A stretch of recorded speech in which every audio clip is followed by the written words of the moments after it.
La dernière fois, nous avions vu 5 sites archéologiques exceptionnels à voir en Afrique. Cette fois-ci, dans notre top, nous allons vous présenter 5 ruines de cités historiques à visiter en Afrique.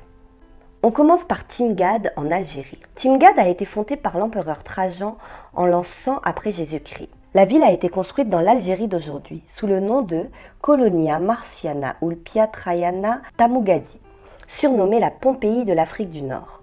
Sa beauté et son architecture lui ont permis d'entrer dans le patrimoine mondial de l'UNESCO en 1982. La cité est très bien conservée, même si elle a été laissée à l'abandon. Les archéologues y ont découvert 14 thermes sur place, des temples, une bibliothèque publique ou encore un théâtre. C'est un des lieux de tourisme importants en Algérie et chaque année au mois de juillet, la cité romaine accueille le Festival international de musique de Timgad. L'occasion d'allier les plaisirs. Vous en dites quoi ? À la 4e place, la cité antique de Meroué au Soudan.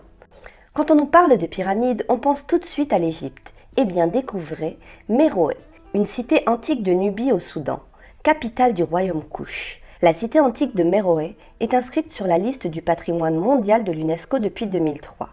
Vestige d'un empire de pharaons noirs, Meroué est relativement bien conservé et ne reçoit que très peu de touristes. On y retrouve des fondations de l'ancienne capitale avec ses palais, ses édifices religieux et une quarantaine de pyramides royales réparties dans 3 nécropoles différentes, sans oublier le paysage exceptionnel. À la 3e place, on retourne dans le nord de l'Afrique et plus précisément à Carthage en Tunisie, où se trouve le site archéologique de Carthage.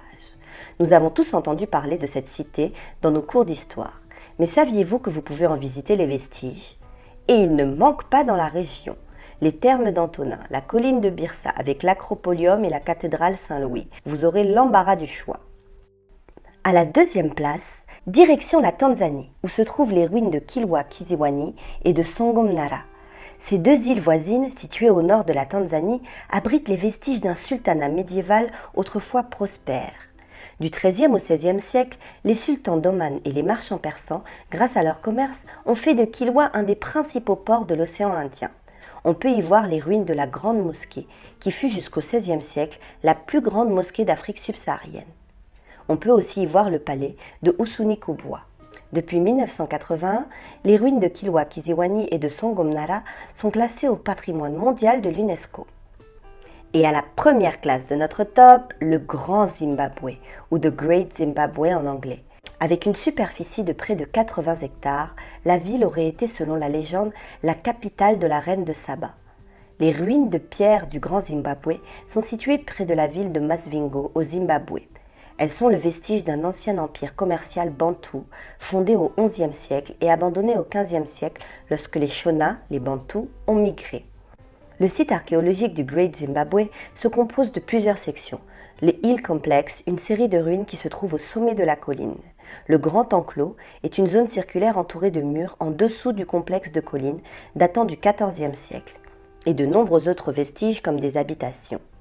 Les ruines du Grand Zimbabwe font partie du patrimoine mondial de l'Organisation des Nations Unies pour l'éducation, la science et la culture. Elles apportent un témoignage unique sur cette civilisation.